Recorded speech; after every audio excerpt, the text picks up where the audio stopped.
Hello SSC guys, you all are passed because yesterday Maharashtra government ने unprecedented situations को देखते हुए स्टूडेंट के हित में यह फैसला लिया है कि एसएससी के सभी स्टूडेंट्स को इंटरनल असेसमेंट के माध्यम से यानी आंतरिक गुणवत्ता पद्धति के हिसाब से सभी स्टूडेंट्स को पास करेंगे यानी अगली कक्षा में भेजेंगे।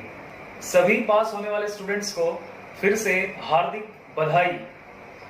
लेकिन इसमें कई सारे स्टूडेंट्स के मन में एक शंका पैदा हुई है कि उनके मार्क्स का क्या होगा, यानी उनके परसेंटेज का क्या होगा, किस तरीके से मार्क्स उनको दिए जाएंगे, किस तरीके से इनके परसेंटेज को कैलकुलेट करेंगे या गुणवत्ता को कैलकुलेट करके मार्क्स दिए जाएंगे। इसके बारे में विद्यालय बहुत जल्दी निर्णय लेने वाला है और ये सभी आप लोगों के सामने होगा। फिलहाल तुरंत सरकार के इस निर्णय के बाद एक प्रश्न उठा है उन विद्यार्थियों का जिनके परसेंटेज 85% या 90% या 95% यानी कि जो टॉप करने वाले स्टूडेंट्स थे, उन लोगों को अगर उनके मुताबिक नंबर नहीं मिले या फिर कम अंक मिले तो क्या किया जाए। वे स्टूडेंट जो अगर परीक्षा लिखते तो परसेंटेज उनका हाई होता और उनको अगर इंटरनल असेसमेंट में स्कूल ने कम अंक दिए तो क्या किया जाए। इसके बारे में कल के वीडियो मैसेज में मिसेस वर्षा गायकवाड़ शिक्षा मंत्री महाराष्ट्र ने क्लियरली बताया है कि जो भी विद्यार्थी स्कूल के अलॉट किए हुए मार्क्स से असंतुष्ट होंगे उन्हें री एग्जाम यानी कि उन्हें अपने काबिलियत को साबित करने के लिए एग्जाम देने का मौका मिलेगा और इसके लिए उन्हें अलग से स्कूल में फॉर्म भरना होगा। यह फॉर्म कब जारी होगा इसके बारे में कोई गाइडलाइंस अभी तक आया नहीं है। जैसे ही गाइडलाइंस आएंगे इसके बारे में आप सभी लोगों को सूचना दी जाएगी। मेरा सजेशंस उन कुछ स्टूडेंट्स को है जिनके मार्क्स या अंक लगभग इतने आने चाहिए। अगर जितने मैं कह रहा हूं इसके आसपास आते हैं तो आपको रीफॉर्म भरने की जरूरत नहीं है, यानी एग्जाम देने की जरूरत नहीं है। मैं एक एक करके नाम ले रहा हूं। वे स्टूडेंट जिनको इतने मार्क्स नहीं मिलते तो उन्हें फॉर्म भरना चाहिए और एग्जाम देना चाहिए। यहां पर मैं 10 स्टूडेंट्स का नाम लेने वाला हूं। वे 10 स्टूडेंट्स अपनी पढ़ाई को जारी रखें, क्योंकि अगर अंक स्कूल की तरफ से कम हुए तो आपको एग्जाम लिखना पड़ सकता है अगर आपको ज्यादा अंक की जरूरत है। जैसे अन्नू यादव, अगर 90 to 95 के बीच में इनको अंक मिलता है तो आपको री एग्जाम देने की जरूरत नहीं है, आप खुश रहें। कोमल जायसवाल, अगर 85 to 90 के आसपास अगर मार्क्स मिलता है तो आप खुश रहें, आपको एग्जाम देने की जरूरत नहीं है। सुप्रिया यादव, अगर 75 to 80% के आसपास अगर नंबर आता है तो आपको री एग्जाम देने की जरूरत नहीं है। रायकमल शाह, अगर 80 से 85% के बीच मार्क्स आता है तो आपको एग्जाम देने की जरूरत नहीं है।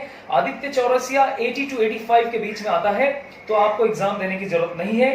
राधिका प्रजापति, 75 to 80% के आसपास मार्क्स आता है तो आपको एग्जाम देने की जरूरत नहीं है। दीक्षा मौर्य, अगर 75 to 80 के बीच में आपका मार्क्स आता है तो आपको री एग्जाम देने की जरूरत नहीं है। नितिन यादव, अगर 75 to 80% के आसपास मार्क्स आता है तो आपको भी री एग्जाम देने की जरूरत नहीं है। शशिकांत पांडे, 75 to 80 के बीच में नंबर आता है तो भी आपको री एग्जाम देने की जरूरत नहीं है। गौतम मंडल, 80 to 85% के बीच में नंबर आता है, मार्क्स आपके आते हैं तो भी आपको एग्जाम देने की जरूरत नहीं है।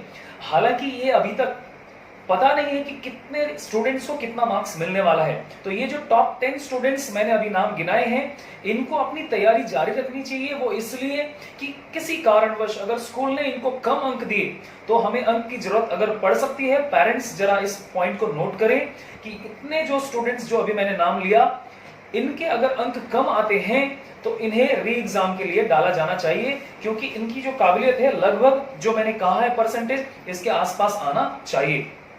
बाकी स्टूडेंट्स जिसका नाम मैंने नहीं लिया है, काबिलियत उनमें भरपूर है, लेकिन वे स्टूडेंट्स स्कूल के दिए हुए मार्क्स पर रिलाय करें, क्योंकि अगर वे स्टूडेंट्स लिखेंगे तो उनके मार्क्स आने की संभावना बहुत कम है।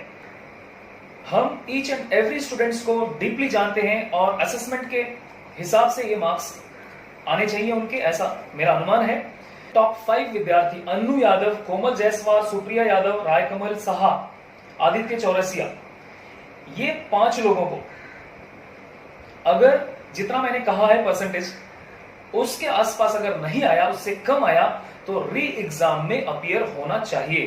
तो सिंपली कंक्लूजन ये निकलता है कि टॉप 5 स्टूडेंट्स या 10 के 10 स्टूडेंट्स अगर हिसाब के मुताबिक अगर मार्क्स नहीं आता है तो उनको री एग्जाम देना पड़ सकता है। यानी अगर आप खुश नहीं हैं तो आपके पास ऑप्शन ओपन है कि आप री एग्जाम दे सकें। इसलिए आपकी तैयारी जारी रहनी चाहिए। अल्टीमेटली पास होने वाले सारे स्टूडेंट्स को फिर से हमारी तरफ से congratulations. I will be coming soon with a new update for you guys. तब तक के लिए बाय बाय।